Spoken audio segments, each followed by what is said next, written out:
नमस्कार, मैं डॉक्टर आशाराम भार्गव। आज हम घनान के पदों की व्याख्या करेंगे। जैसा कि आप सभी जानते हैं, घनान वियोग के कवि थे। इनके काव्य में वियोग की अभिव्यक्ति मिलती है। पद संख्या 13।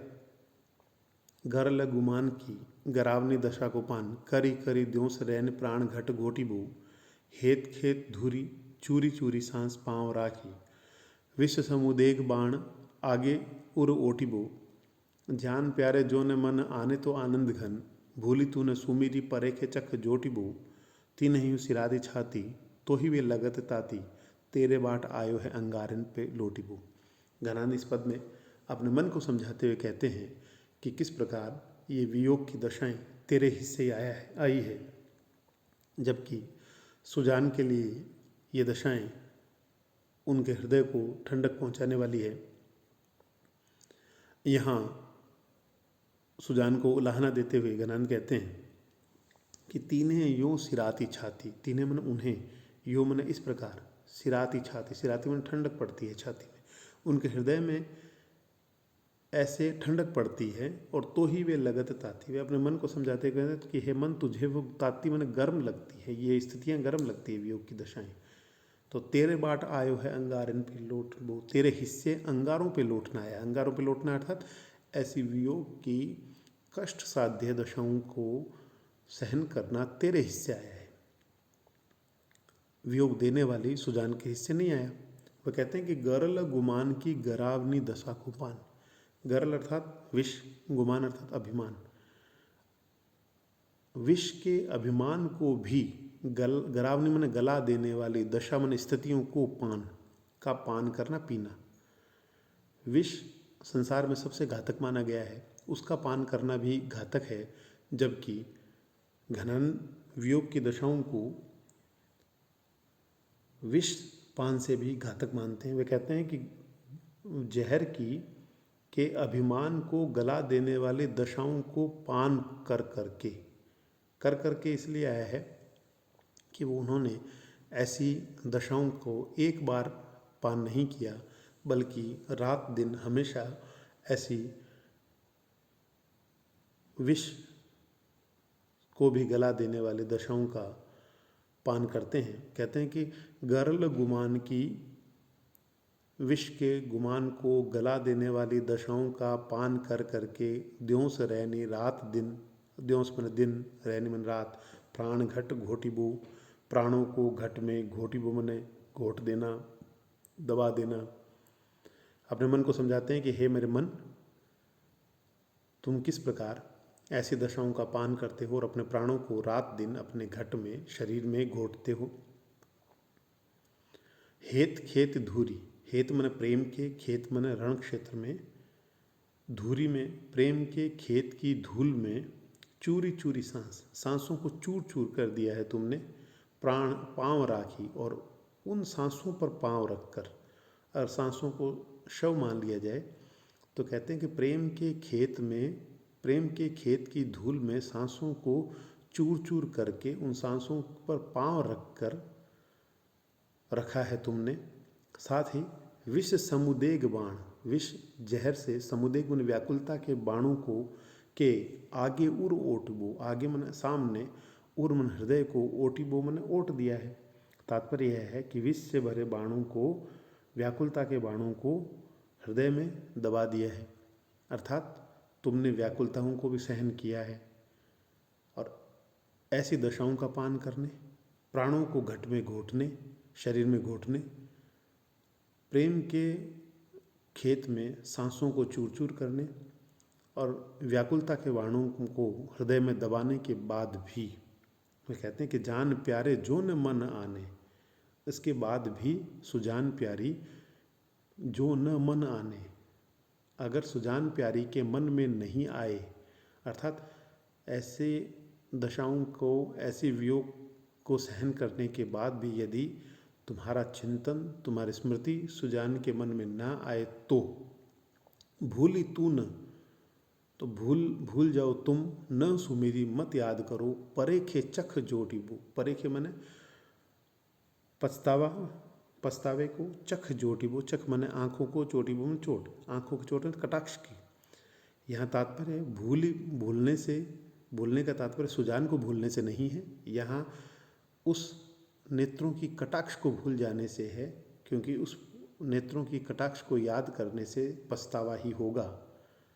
वे कहते हैं कि तीने यो सिराती छाती, तीन्हें अर्थात सुजान को, यों मन इस प्रकार सिराती छाती, सुजान को इस प्रकार उनको ठंडक महसूस होती है। ठंडक एक तरफ घनानंद को वियोग की दशाएं देने से भी हो सकती है, वहीं दूसरी तरफ उनका तात्पर्य उस कटाक्ष से भी है कि उस नैनों के उस कटाक्ष से सुजान को ठंडक महसूस होती है, जबकि वह कटाक्ष तो ही वे लगत तुझे वो लगती है, तातियन गरम लगती है। और हे मेरे मन, तेरे बांटे आयो है अंगारन पे लौट वो, तेरे हिस्से अंगारों पे लौटना आया है, अर्थात कष्ट को सहन करना तेरे हिस्से आया है। इस प्रकार इस पद में भी घनानंद ने वियोग का चित्रण किया है।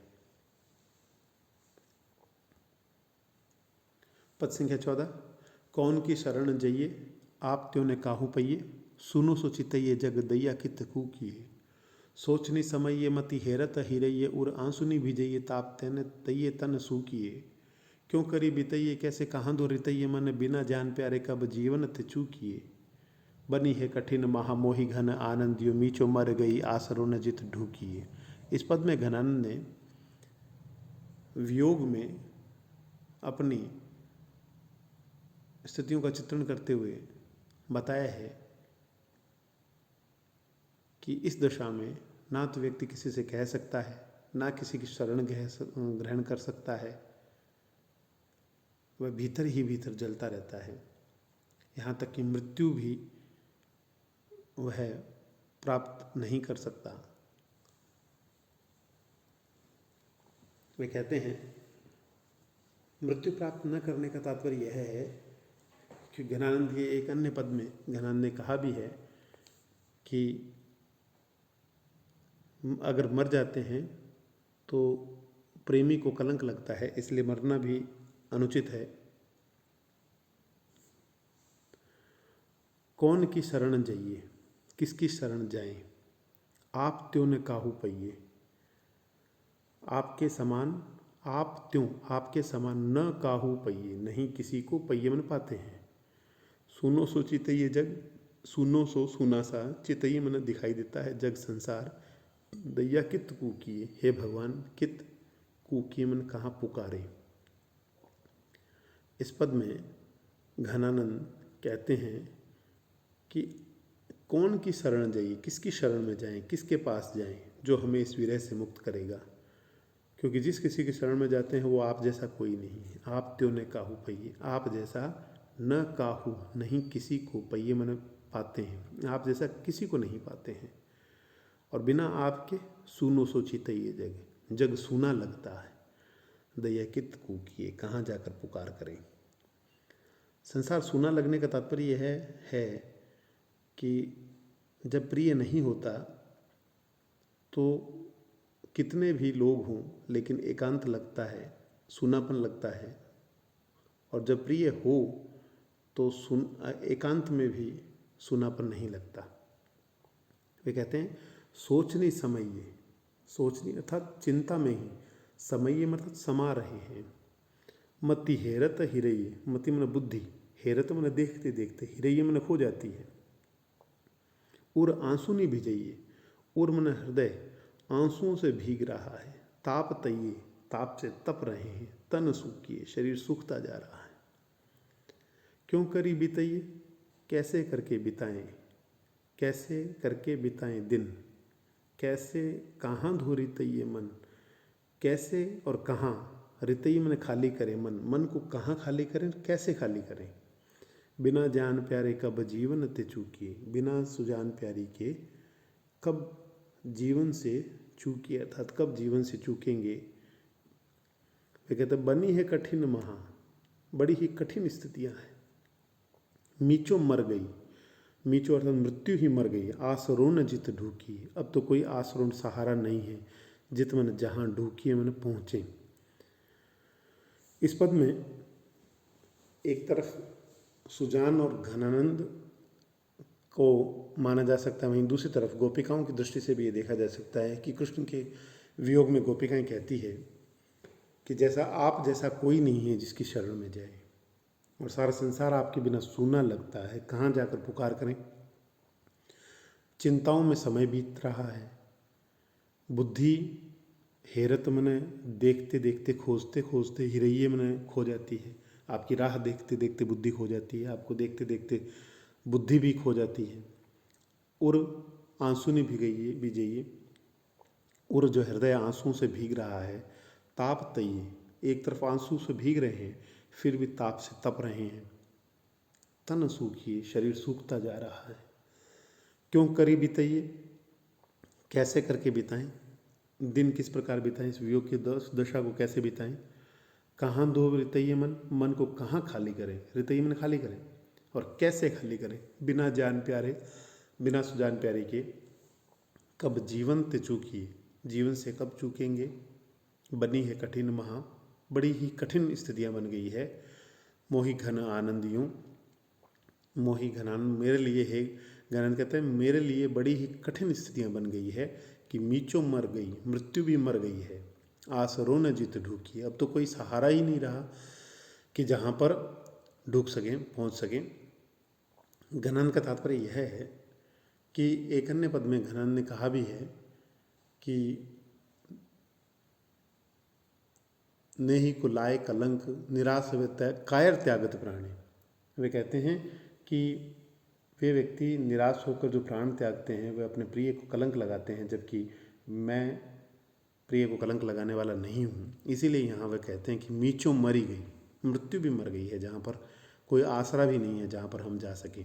इस प्रकार इस पद में भी घनानंद ने वियोग की 10 दशाओं में से उद्वेग, उन्माद आदि का जिक्र किया है।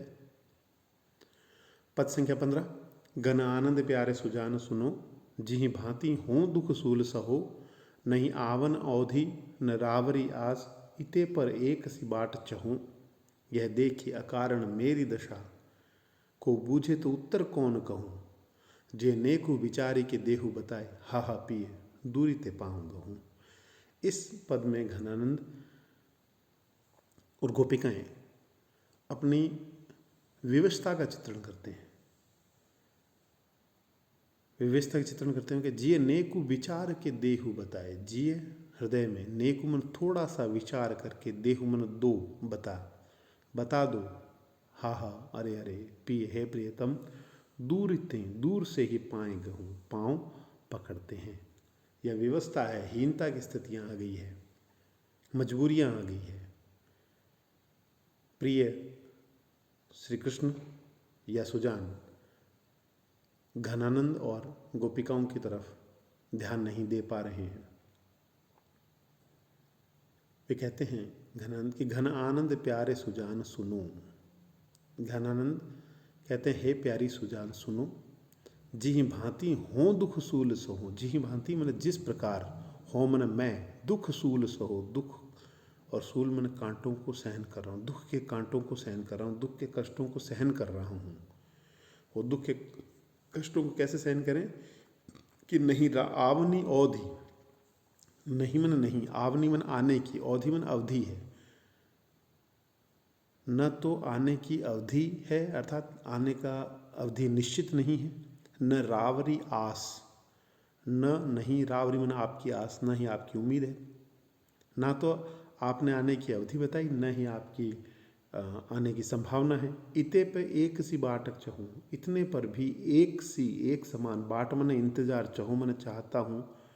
वो कह रहे हैं कि ना तो आपके आने की अवधि निश्चित है, ना ही आपके आने की संभावना है, इस पर भी एक सा इंतजार करते हैं। गोपिकाएं कहते हैं एक सा इंतजार करते हैं। प्रेम में गोपिकाओं द्वारा या घनानंद द्वारा निरंतर अपने प्रिय का इंतजार किया गया। वह इंतजार इसलिए किया गया क्योंकि मन में कहीं न कहीं ये विश्वास रहता है कि वो लौट आएंगे।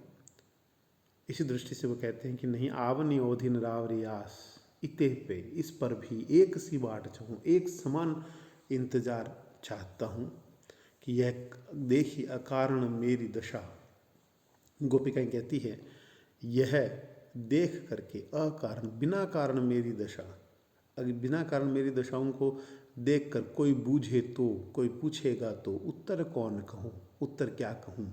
कोई पूछे कि तुम्हारी स्थिति क्यों है तो किसी से क्या जवाब दें, किसका इंतज़ार है तो किसको क्या जवाब दें। गोपिकाएं कहती हैं कि हे कृष्ण, आपके वियोग में जब लोग सवाल पूछे तो उनको हम क्या जवाब दें।